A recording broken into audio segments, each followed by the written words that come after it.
Hi everyone, and welcome to How Good's Footy in Asia, AFL Asia's official podcast. We're up to episode 26.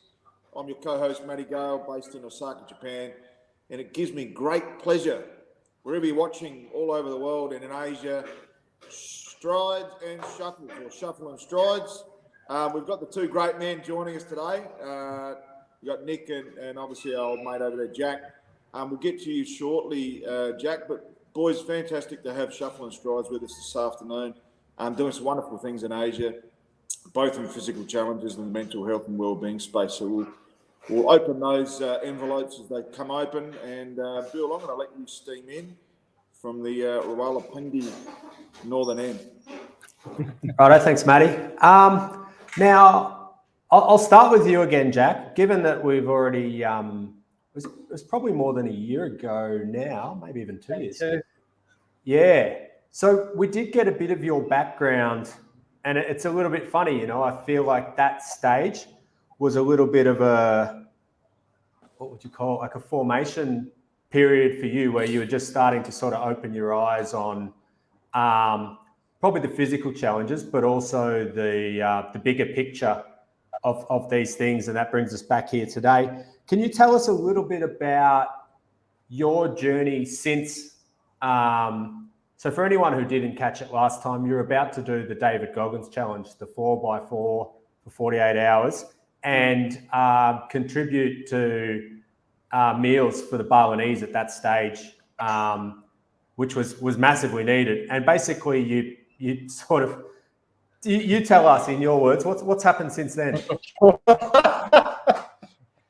This is funny, actually. So that was June 2020, and the thing was that Nick was the one who I was hesitant to do it, and Nick said, like, mate, it'll be too easy for you. And so what happened was, I think it was probably 2 weeks after we did the podcast, I did that. 7 kilometers. I didn't want to finish it. I wanted to continue.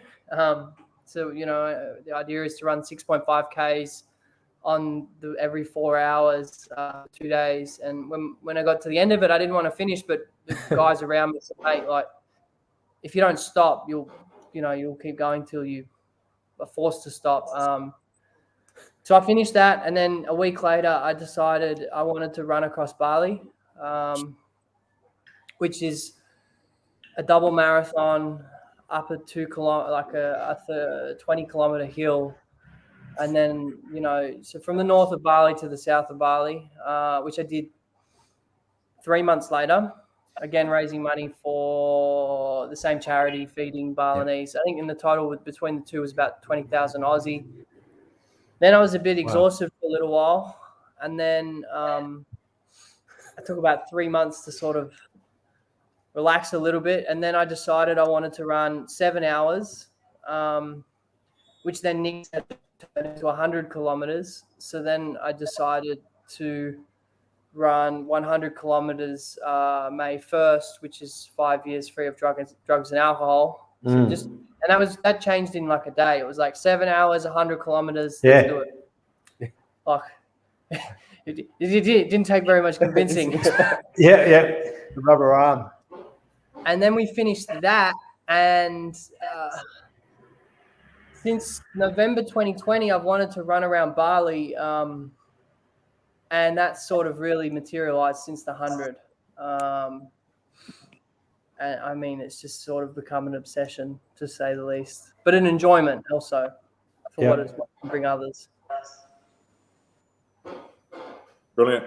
I'm going to get on to Nick now. Now, Nick, from what it appears from miles away is that you were in Jack's shadow, but I'm starting to get the idea that Jack's actually in your shadow, and it's totally the opposite.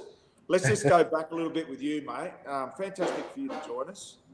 You're a bit of an unknown quantity, big unit, big barrel-chested. Let's just get a bit of an understanding of your background before you headed over to Bali. So my background, look, I always felt misunderstood. Younger, I had speech problems, a lot of therapy and things like that. I could never really express my needs and wants. So I always struggled at school.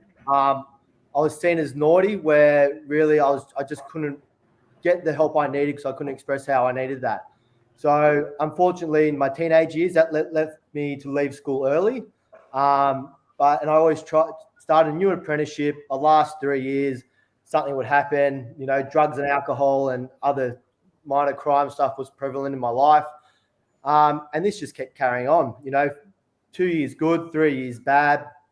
And it just took an impact on myself, my confidence, and my family. And later on in the years, the community broader, really. This did lead me into jail for a few months, doing a few silly things. But, I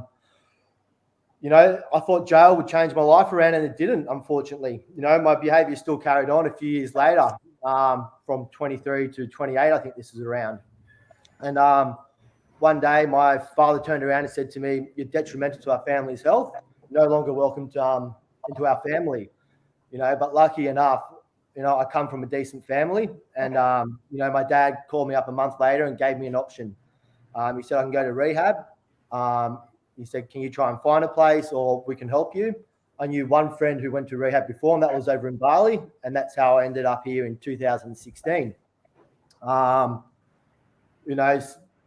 Look, I don't have much of a sporting background. When I was, maybe up to the age of 10, played some cricket, played some soccer, a little bit of basketball, but nothing continuous. It wasn't the area I shined in.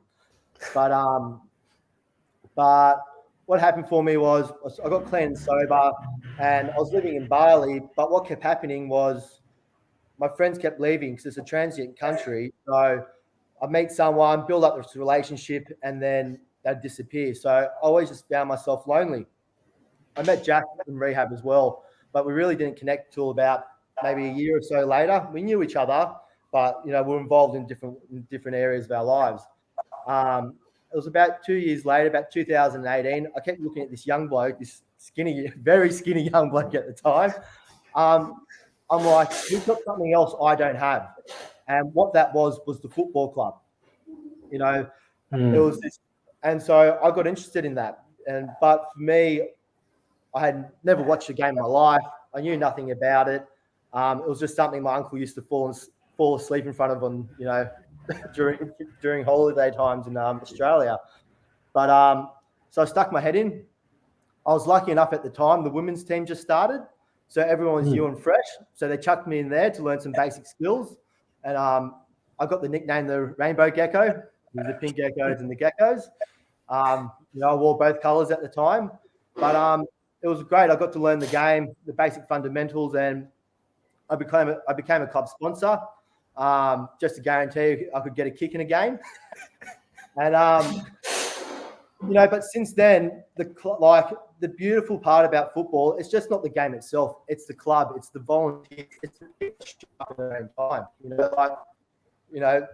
Rick Olienshaw, our coach. I'm mates with him now.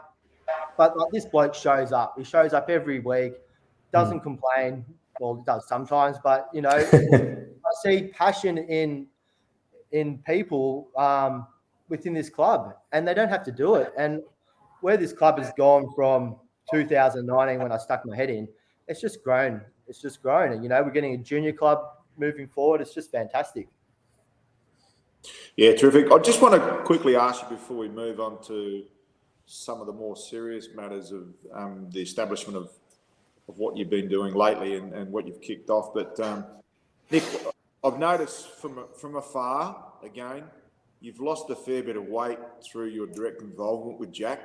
For me, I lost 25 kilos from January 1st, 2020 until probably within 12 months. I dropped a lot of weight, and I'm got similar sort of things to you guys in that I'm inspired by challenges and goal setting and trying to inspire and help assist others to reach their full potential as well. How many kegs have you lost? When I started football, I was 123 kilos. Not necessarily overweight, but like into bodybuilding. Right now, I'm about 88 kilos. I had never run, until I started football, I had never really run further than I'd never ran in my life. December 2021, I think it was, right? December 2021, someone offered to pay me $1,000 if I could run 150 Ks in a month. I couldn't. That was worked out to be 5 Ks a day. I could not run 1 kilometre straight. So the way I broke that down to was 1 kilometres a day. And I think in the third week, I managed to slowly do my first half marathon. I ran from Mona Vale to Manly, Sydney, and I think it took me about 3.5 hours. But then after that, I don't think I ever ran again. I fell about 3 kilometres short, about 150 kilometres.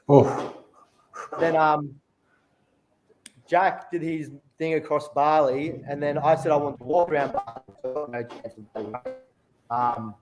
But I did quarantine. He landed. He did his 100 kilometers. I did my first marathon that day. I'm still recovering from it. My toenails are recovering. Look, I don't. My whole theory is like we just want everyone to do the 1% better. I don't have to be a great runner, but I can show up. I can participate. I can talk to you guys.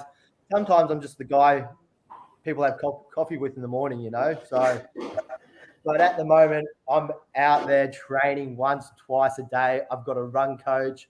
Since I've got a run coach, I've actually been running a little bit slower, which is the strange thing. But mate, I'm cooked.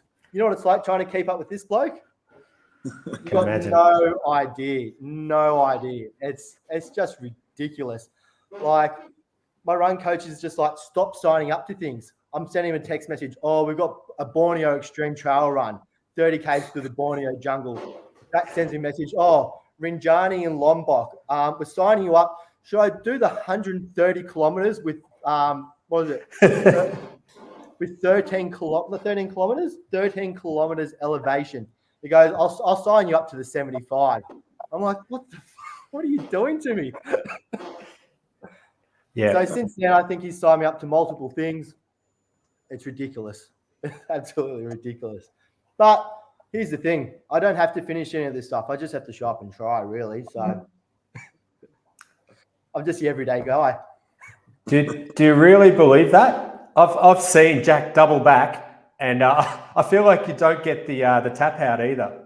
Just from some casual observation, once you're there, it's generally kind of. Well, here's with Jack's training, right, and my training. Jack runs 50 kilometers in a week, and how long does that take you, Jack? Say 4.5 hours. 4.5 hours. So Jack does 4.5 hours in a week. I run about 20 kilometers. I do about 9 hours a week. So at the end of the week, who's training more, really? So So sometimes when I'm in it because I'm so bloody slow at running. On the back end of these long distance things, I seem to strive. Like I'm not at the top or anything, but I'm the guy who stands out a little bit longer, which has seemed to show. So something's working. Fair enough. Yeah. So this question I'd throw open to either of you. It's always a bit awkward when we have the more people we get in an interview, but I don't know. So whoever wants to pick it up, run with it, and then you can both feed off each other if you want. But can you tell us exactly what is shuffle and strides? What does it mean? And go for it, Jack. Yeah, so it's. I've only said this 1,000 times in the last 6 months. I know.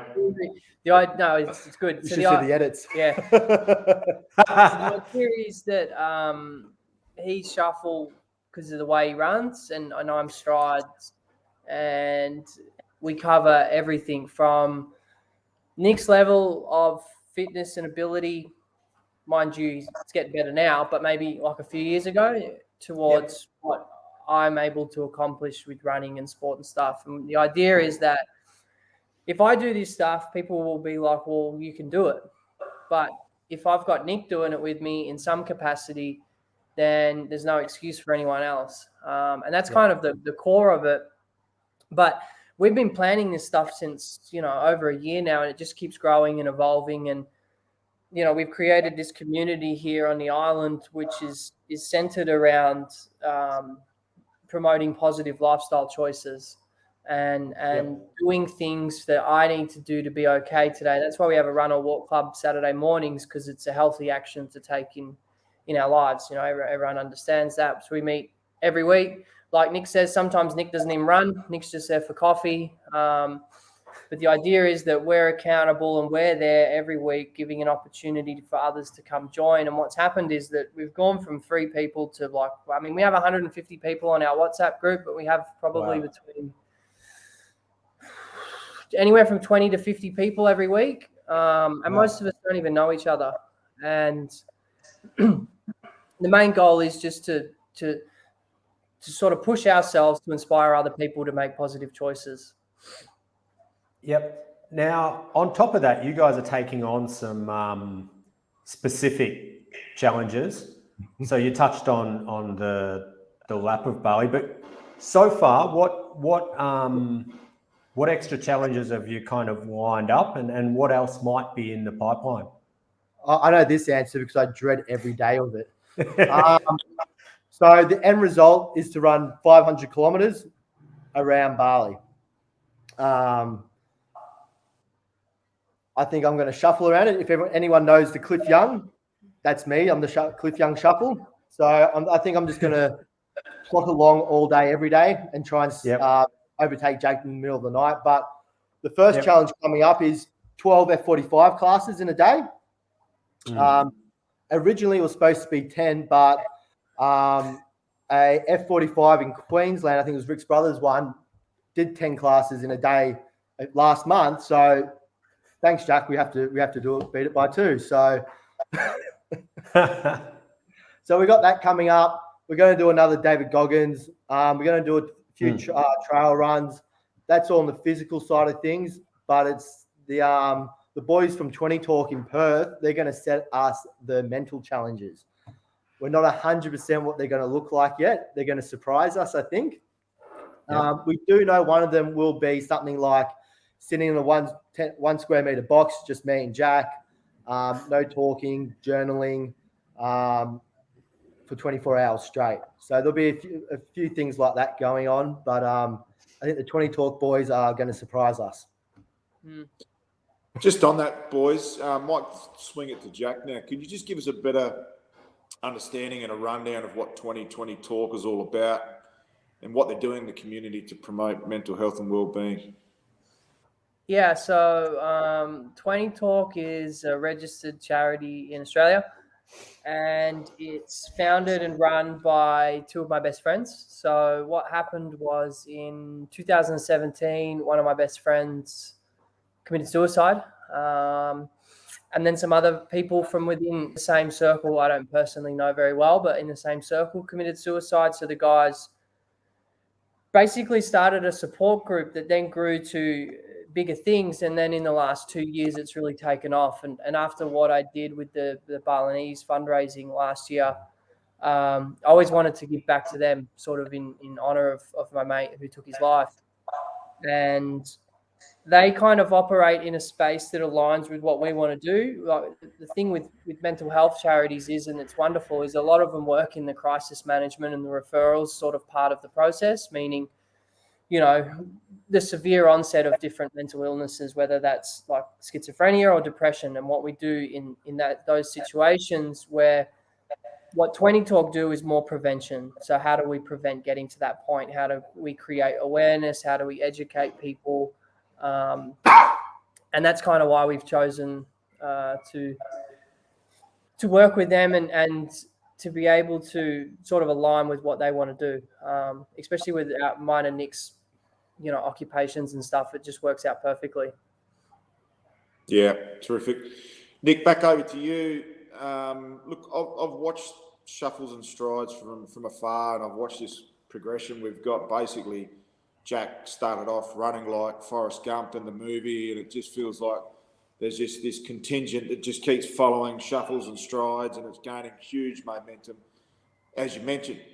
Now, how can people get directly involved in the activities? And if people would like to contribute financially, how can people get involved in the Shuffles and Strides initiative as well as 20 Talk?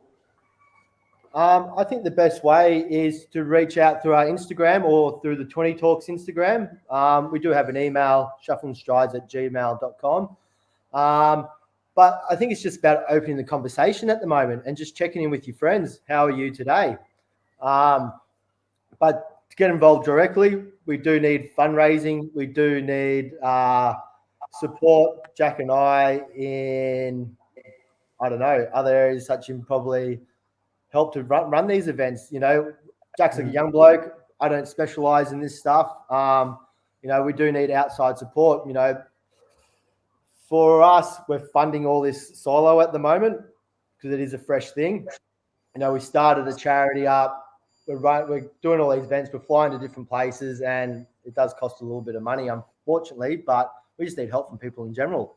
It's all about volunteers, sort of like the football club. Yeah. Just another quick one for you, Jack.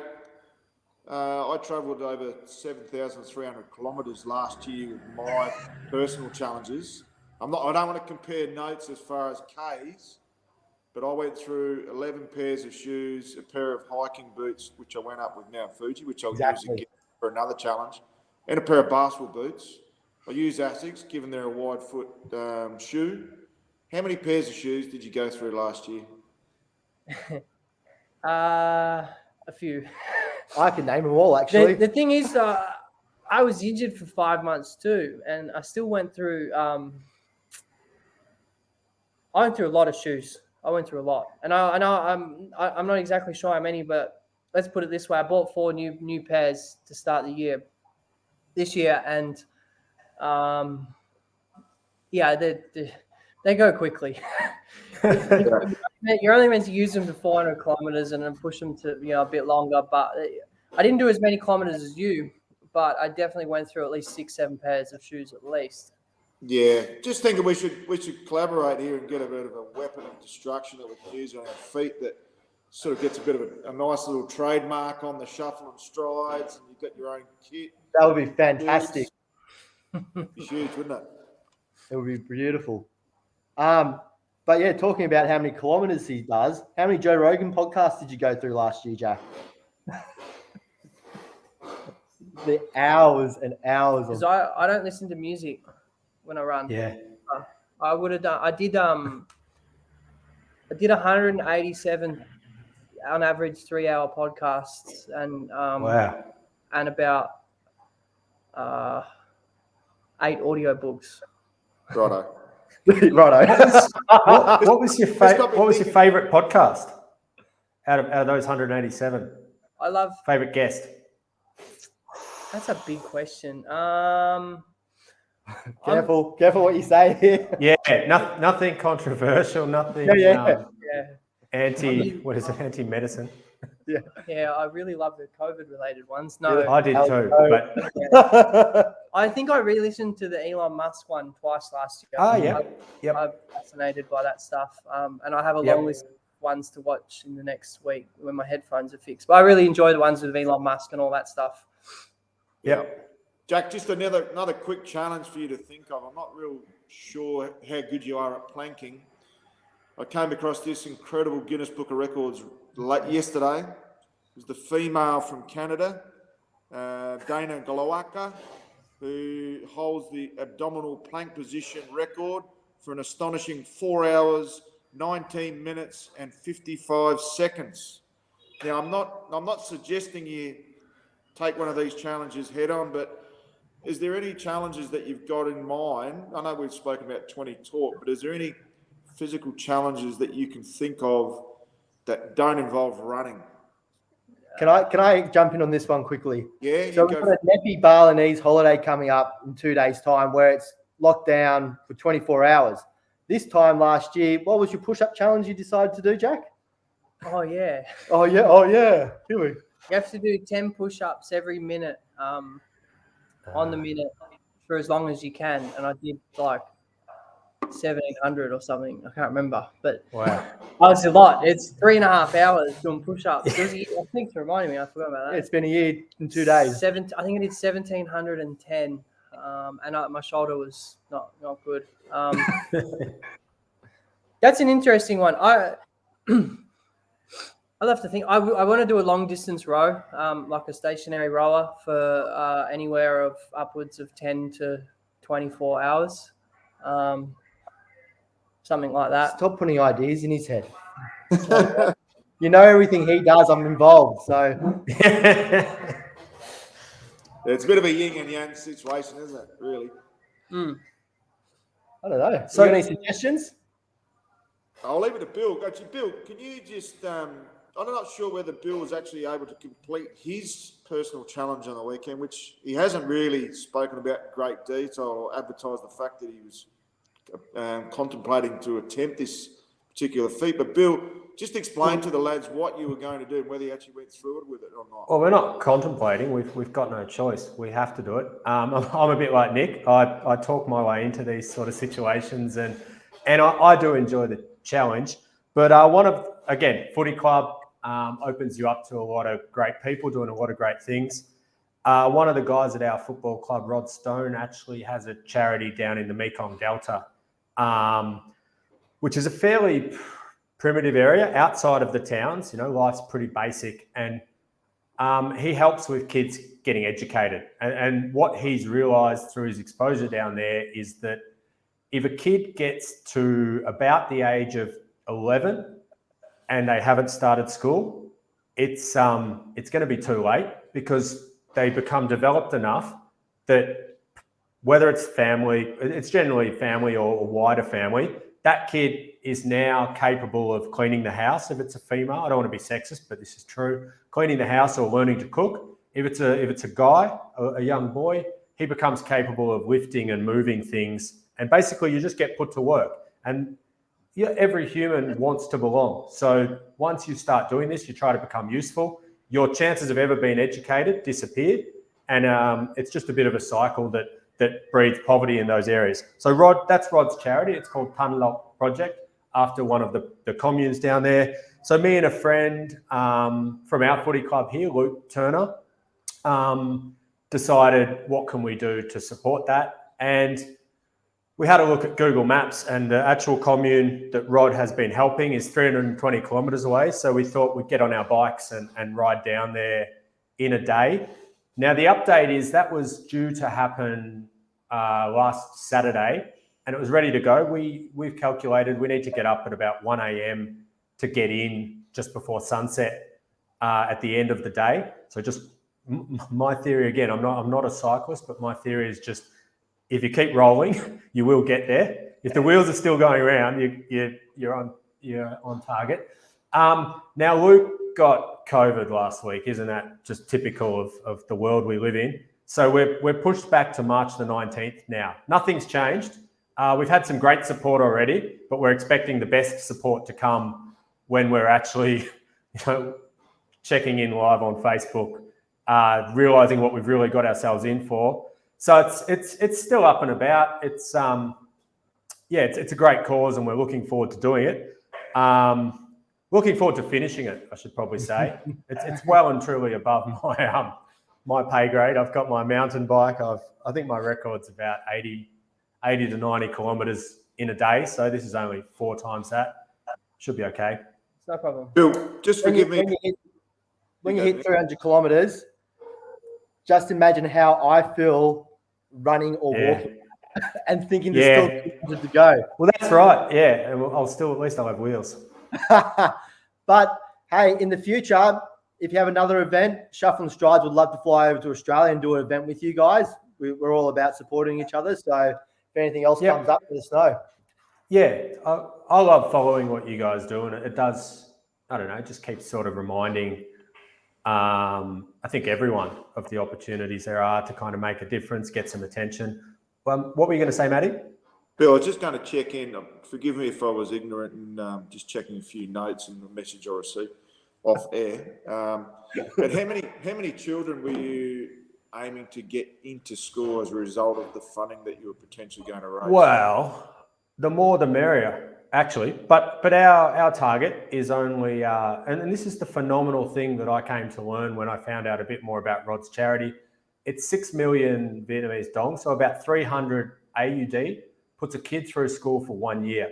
That first year gets them in the system, and we hope to then keep supporting them. Rod generally has donors who support them year on year, and we would look at doing something similar. Our target in this case was to get 10 kids into school.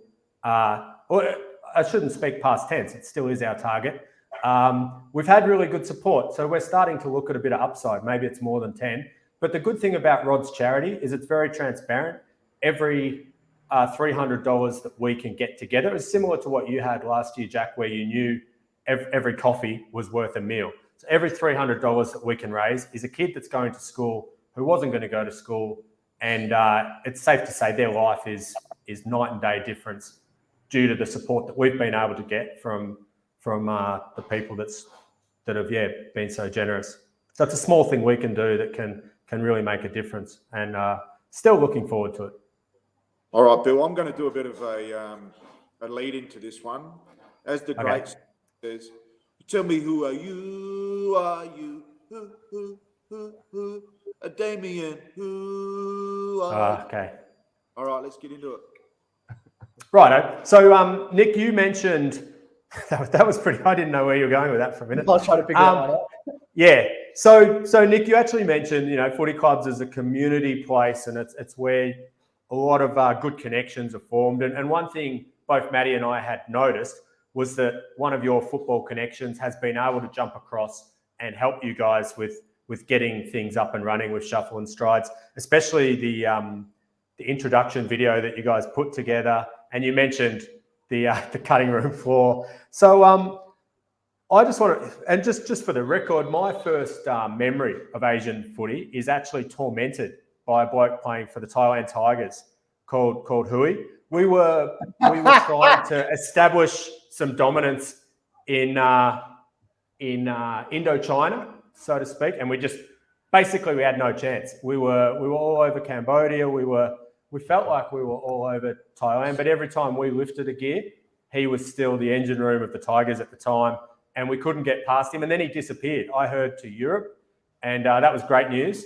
We took over our little part of the continent and won a few cups, and we were happy.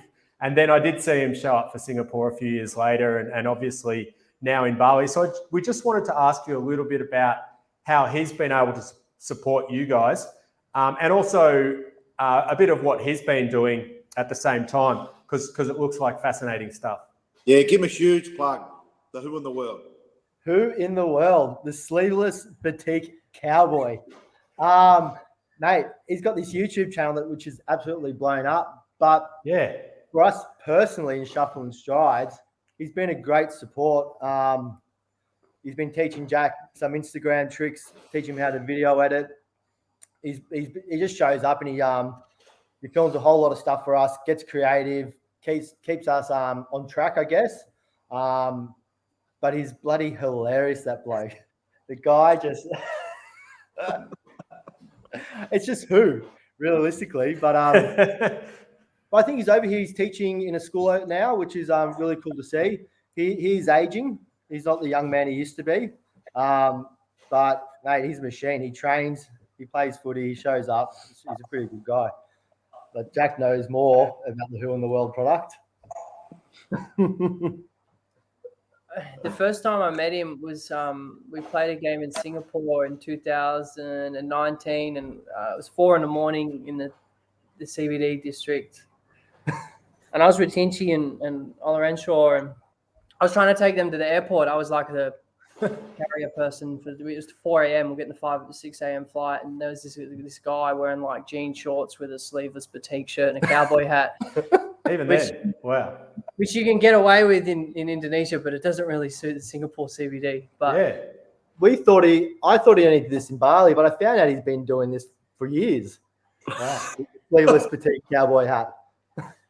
But he's helped us a lot. So he films lots of stuff for us. He helps us a lot. He's teaching me all sorts of things, and we're not copying his style, but the way he dedicates his time to it is something that I need to do more with this, because the way his following on all the social media platforms has just skyrocketed, and it's what we hope to do and maybe overlap him in a couple of years. But he's been a very valuable friend to us with all the stuff that we get lost in our little tunnel. So he has sort of outside visions and ideas and concepts that really help. Yeah, brilliant. I think he's going to be a worthwhile guest for us to get on board with his plethora of stories and experiences, and just reaching the way that he has gone viral on YouTube itself. Jack, little Tweety Bird tells me that you've actually started a little side gig assisting the Bali Geckos as an official staffer. Can you give us a bit of an insight as to your first day with the Geckos? Is that correct? Yes. So it it was a riveting day today. We discovered that by doing some searching through the archives, that the website was hacked in January and no one was aware of this. So we're off to a good start. So we're trying to, before this meeting, trying to recover the website, and but there's a place for it. Now in modern times, there's social media is the way to go, and if it's done right, it can really make impact with promoting stuff. But I tell you what, there's a fair bit of work to do with the Gecko side of it. That's for sure. Yeah. All right. I'm gonna go down a bit of a serious pipeline now. Considering it's all been fun and games up until now, you can rock, scissors, paper who goes first, but I'd like you to just look back on your darkest days of when you were going through a cycle of addiction, and what particular advice would you give to that same lad that was gone down the wrong path, gone off the rails? What advice would you give to that lad or someone similar going through that same predicament right now? Who would like to go first? Just have a think about it. I know it's a bit deep and it's a bit, but we want to reflect as well. I think that's one thing with mental health. We've got the challenges every day, but the reflective part of mental health is so important. So we're going to do a bit of a reflective process now. Like, honestly, which is the sad part, when you're stuck in addiction, no one can tell you anything. And that's my experience. I can preach, what you should do, etc. But until someone's ready, that decision for them to get well with addiction, it doesn't really seem to work most of the time. But what I'll tell myself if I had the opportunity was, there is a better life out there. They talk about that life beyond your wildest dreams. My life beyond my wildest dreams was, fancy cars and boats and jet skis and all that stuff and lots of money. These days, I'm very content with what I've got. I'm happy with what I'm doing. I'm happy with my job, and it's really, really simple. And my dreams could never have dreamt that up. Just being happy and content with life in life's terms. But there's not much you can say. It's just about letting them know that you're there, really, and you're available when they want to get help. Yeah, and be ashamed or sad to ask. But it's a tricky one. It's a really tricky it is. Yeah, man. I guess with addiction and any serious illness as such, it's the daily reminder that it's still there. You're still dealing with it. It's a part of the management process, and sometimes we don't look back where we've been because we're so excited about where we're going. And it sounds like the case with you, Nick. Jackson, let's head over to you for a bit of advice to your former self or someone who's struggling with addiction right now. Yeah, it's interesting because last Friday was the 6 years. Was 6 years to the day I was raided by the police for the second time. It was quite a fascinating day to be involved in, and the thing is that if I had have known then what was going to happen a few months later, I wouldn't have believed it, and I wouldn't have wanted it. But the thing is that in my scenario, my family were there when I had that moment where I wanted help. And the biggest thing, at least, is that when that moment comes, the window is really short. It might be an hour, it might be 2 hours, it might be a day. But when that window of opportunity arises, whether it's mental health or addiction, to absolutely jump on it. And then, like today's space, that's where me and Nick have a responsibility within our friends in our community, that when someone reaches out, that we really,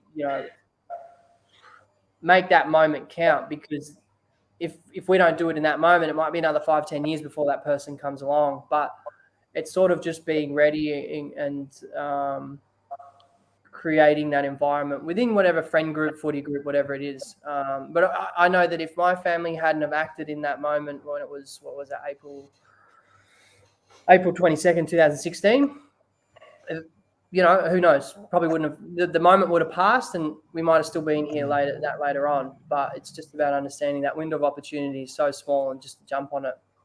But the thing also is, I'm grateful for it too, because besides the drugs and the alcohol and the mental health stuff, I had other issues in life, and I probably would never address them if I didn't go through the drugs, the alcohol, and all that other stuff. I would never have gone to rehab. I would never have learned healthy communication skills. Like, besides all that, I still fought with friends, family. I was still an arsehole at times. I didn't know how to say sorry. I couldn't put my hand up and take ownership. And I learned all these nice behaviors, So the man I am today wouldn't have come if I didn't have all that damage and carnage in the past. Yes, it's sad and upsetting, and I'm remorseful that I've upset people and I wasted a lot of my life. But what I've got now, like, I've got this relationship with my parents, my grandparents. Me and my sister, my brother, we didn't speak for like 8 years. Like, I'm welcome in the household again, and it's a blessing in disguise. So I know. I think it's just always noticing that the good can come from bad, I guess, as well. Yeah, terrific. Really thankful to both of you for sharing your experiences, your heartfelt moments, and some of your breakthroughs, and some of the advantages that and things that you've seen the other side of what you've been through, which is fantastic, and really thankful for sharing. Bill, I'm going to throw it back to you. We might have actually gone over some of that, but we'll finish up with you over there before we get into some. Well, on that same note, Nick, if there was one piece of advice that you'd both give to somebody who was wanting to be more proactive in this space, to find a way to inspire others to make better lifestyle choices, given the experiences you've had and what you guys are doing these days, what would that be? Check in with your mates and ask them if they're okay today, and ask what you can do for them. Because just someone having that in the back of their mind is the best thing in the world. Mm-hmm. Yeah. Brilliant. We're going to get to the Tribal Sport Friendly Fire Round. Tribal Sport has been AFL Asia's official preferred provider. Talking about speech, I've had my fair share as well, mate. Don't worry about that. So we're going to go to the Friendly Fire Round. Big thanks to David Lake and the team at Tribal Sport. They're going absolutely gangbusters in America, and just having a look across their social platforms, big and better things coming their way this year. Look, we're going to change things up. We normally interview one of our interviewees. Jack, you're going to put the hat on today. Thank you. I reckon you knew this was coming, Nick. You've probably seen a podcast or two. Jack, I'm going to let you lead from the front with the opening 2 questions. They can be questions of your choice or any other questions that you've heard on previous podcasts. All right, I got one for you, Matty. Yeah, I just got to... Okay. All right, let me go to Bill. Bill, Okay. what have you got prepared for the sores that you'll probably get from sitting on a bike for 12, 14 hours? Mate, what is it? It's going to take 20 hours. 16 or 18. Anyway, what have I got prepared? Nothing. Ignorance is bliss. I come into it. Bill, you got the old school. No, nothing. I would probably stop at roadside stores and just buy whatever they've got that's semi-lubricating. I go into these things with my head in the sand. For me, that's kind of the only way. And I've done a few like mountain marathons and things like that with people from work. In fact, in every case, I was challenged by colleagues and left at the altar, so to speak. Like, basically they said, okay, do the 80-kilometer mountain marathon. And then 2 weeks out, they would say, I haven't prepared. I said, well, neither have I. And so they would quit. They would say, okay, I'm not doing it. And I'd be like, no, I've got my head around starting this already. I'm going to go and have a look. And in each case, what I've found is always that if you keep moving forward, you get there. It's just a matter of, and so you might be like, I can't keep going. And then you have a look at the next in a mountain thing, the next hill. On a bike, it'll be the next corner. Just think, I wonder what's around that corner. So what have I got prepared? Nothing. Hopefully the other boys will be a bit more experienced than me that are riding with us, and I'll be able to come crying to them at about 2 p.m. or whatever time it is. But for me, yeah, I'll have my bike and some sunscreen and some water, some granola bars. Have See how fun. it goes.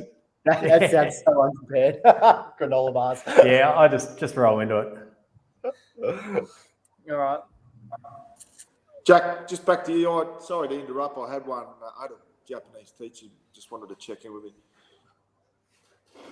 Okay, I have one for you. I was going to ask you a silly one, but I actually have a serious one that interests me because so I've obviously followed your walking journey, and Nick wouldn't be aware of actually what you accomplished. And I followed to the extent I'd read the comments every time, and that I would see that people would ask you, and I get asked it too, and I can relate, but not to the hours that you put in, that you would, like, for example, I will do, let's say, a run in the morning, gym in the day, run in the evening, and then I would see you would be doing, a 2-hour walk in the morning, then work your day, take an hour walk at lunch, then walk, I think, again at night at 8 p.m. or something, finish 10, 11, go to bed and repeat for a year. I think. Sounds like me. And what that's the benefit from that, I suppose. Yeah, tremendous question. Look, I'm a long-suffering person that's had a lot of depression and anxiety throughout my life. Probably hit home at the age of 17, first real instance. I can sort of vaguely remember having anxiety-type moments from a young age, and it's very similar. Like mental health in the 1990s is very comparable in Japan as it is. And look, I've been on medication for about 12, 13 years now. But for me, the natural endorphins that I'm receiving from walking is just gets me up and about. And I just, without having a car, and I do use public transport, but for instance, on a day like today, I walk 3.8 k's from my station to my school. I'm always on the go in the classroom. But for me, it's just it's a way of managing my mental health and well-being. I'm not concerned, but I'm thinking outside the square as to what I'm going to do when I move back to Australia at the end of this year to maintain and upkeep those standards. But, I said at the end of the year, I'll try and just slow things down a little bit more. And the challenge got the better of me. And then I walked 20 k's per day with the median average weather of 6 degrees. So I had a few shin splints. I know that you had a bit of COVID last month, but I actually had a challenge this last month not to drink any alcohol. I will be honest. I cracked the shits with Bill one day, and I had a fair crack at it one night on the turds, but straight back on the straight and narrow the next day. So I wasn't completely true to myself. But with that addictive nature, you've got to trigger in some real positive things in your life. So one thing that I do that I'm not really happy about is I do knock off 3 or 4 ice creams a day instead of 4 or 5 beers. So I've got to change that trend. But no, I really enjoy this challenge. And I gain huge inspiration from people like yourself. And for me, it's spreading the message of, okay, well, do you have goals in mind? Are you physically up and about? Because if you don't have great sleeping patterns, if you're not eating healthily, if you're not active, that whole chemical build-up can really take you down some dark paths, even if you're not got a substance abuse. So mental health and well-being takes a lot of components in place. And if we're on top of all of them, and it's not for everyone, but for us that do have some issues, it's really important. Yeah. I hope I've answered your question. I can't remember if I have. I loved it either way. No, you did. You covered it. It was. I just really enjoyed watching it because there was a lot. Like I ain't running at 8 p.m. Well, I've got one for you, Jack. I'm actually going to try and walk. There's 2 World Heritage pilgrimage walks. There's one in Italy and there's one in Japan. So there's one about 2 hours from here. To walk most of it and there's a greater extension of it. But to do the main part is about 6 days. I'm going to do about 3 of them. And there's a huge waterfall with a temple at the end of it. It's called the Kumano Kodo Pilgrimage. So I'm going to embark on that later in the year and just get enough brownie points up with the cheese and kisses and enough time and loo and a bit of extra cackle, and I'll be there. But it's just a matter of what is the best time of year. I don't have the freedom of you guys. I got a couple of whippersnappers that are always at my heels. When are we going to do this? When are we going to do that? Let's go and kick the soccer ball. Let's play footy. Let's play cricket. So I got a few other things. I've got one. Yeah, well, it's sort of, when I look at you guys, it's a cross between Forrest Gump and following the main pack, or a bit of Dumb and Dumber. I'm not sure what's going on, but it's a real positive type of endorsement. You throw Rick Olienshaw in there, you should see the team. It's huge. I've got one for you, Jack. Now, I know you're a real avid West Coast supporter. It's all doom and gloom. We suggested in a podcast with Root 2 weeks ago that West Coast is the massive slider. They're sliding their way into the bottom 4 as we speak. Is there any way out for West Coast this year? Look, there's 2 ways I can look at this. In 2018, Robert Walls predicted that we'd be the wooden spoon, and I predicted that we'd finish 9th and we won the flag. But, yeah, no, it don't look good. It didn't look good until the weekend, and then there's all these injuries, and no, it doesn't look good. No, it reinforced it, didn't it? And it looks. I mean, yeah. Your top draft picks out for 12 weeks. Sheed's out 15 weeks. Syndesmosis, so that's probably longer. Darling, who knows what he's doing? Other guys interrupted pre-seasons. It's tricky because I get really emotionally involved in it.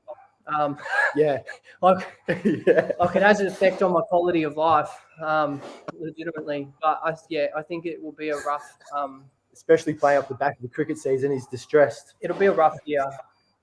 Yeah. Just one for Nick. Have you got any questions for Nick, Jack, before we throw over to Bill?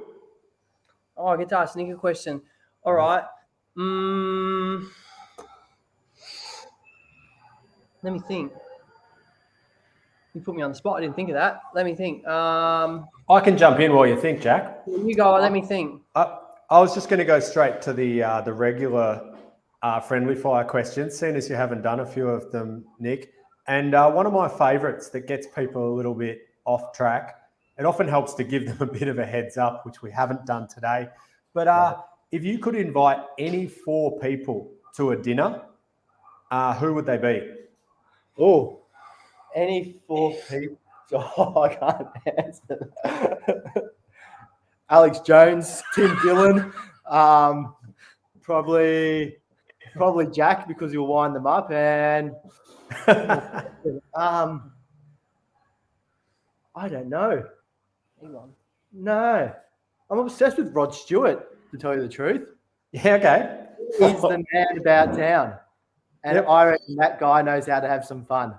That's my honest answer. Yep. Friendly fire question for you. How many points do you think I'm going to score this year in the AFL season? Well, it depends how many games you get in. Have you been playing up forward? A what? Have you been playing up forward? Oh yeah, forward in the forward line. Yeah, okay. Pocket. Yeah, forward pocket. Yeah. Well, depends how many. I'll tell you how the last game went. Okay. I marked the ball. The siren went. Everyone's watching. I kicked it. No, I kicked it. Kicked the goal. Okay. Well, 50% of the oval thought I kicked the goal. The other half didn't. And I sort of got a sympathy vote at the end of it. But so that's how my season went. But so 1 from 1 goal from 1 game. I think that was the first time I kicked the ball, wasn't it, in the game? It depends who you're asking. Yeah. That was a trick question. Set that as the target. My original name was Bear Hug. So my first game was in Batam. I subbed off Dane Swan on my first game. Didn't know who the bloke was.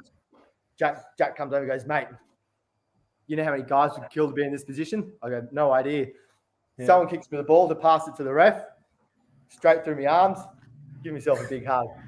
That's my football career, to put things into perspective. Yeah, right. Now I'll try and kick a goal a game. I reckon I could see Yoshi lining up on Nick, and it'd be a 0-0 draw. I think so. Yeah. I think you're right. I don't know if you guys know MJ from Jakarta. But he's 50. He runs like a machine. And I think on the same game where I marked my first ball, my plan was to tackle him. I go, I'm gonna get this bloke, and that ended up in me knocking my own team player out. I missed him. So small improvements. Yeah. All right, on that fantastic note, I'd like to thank Shuffle and Strides for joining us for AFL Asia's podcast, episode 26. It's been absolutely outstanding having you both on board. We'd like to wish you all the best with your year ahead and the many plans and wonderful challenges that you have, and keep on punching and sharing those wonderful messages that are providing hope for many people, and keep on gaining momentum. Just quickly, boys, which platforms do we need to follow you on? Everything. So you can find predominantly Instagram and Facebook, which is just Shuffle and Strides. We've got a YouTube channel that will be documenting a lot of stuff over the next year. We've also got a TikTok channel that will be doing stuff as well. But the majority of our information comes via Instagram and Facebook, and also our personal accounts. Yep, great value. Yeah. No, been outstanding having you both. Nick, Thanks, we're going guys. to give you the 3 votes. Might be the only 3 votes you get this year, particularly in the footy circles. We'll give Jack the 2, and I'm going to sneak the 1 from Bill today. But been brilliant having you guys on board. I'd like to wish you all the very best. And here's hoping we can get over to Bali, Bill, for the Bali Masters going ahead on the June long weekend. Oh, absolutely. I'm a master this year. Yeah, me too. Yeah, I've been in the. Well, it looks like that's going to happen, and we'll be releasing some announcements soon. Bring that on. Well, Jack will be hitting that up. Thanks for joining us, Shuffles. Thanks for joining us, Strides. This is Matty Gale from How Good's Footy in Asia. Before we do, Nick, we'll just give you the verse in. Got to give your best. How good's footy in Asia? 3. How good's footy in Asia? Yeah, I like it. All right. Matty Gale, Billy Bang Bang Krang, Shuffle and Strides. Thanks for joining us. Episode 26. See you soon. Cheers. Thanks, Go guys. the Bulldogs.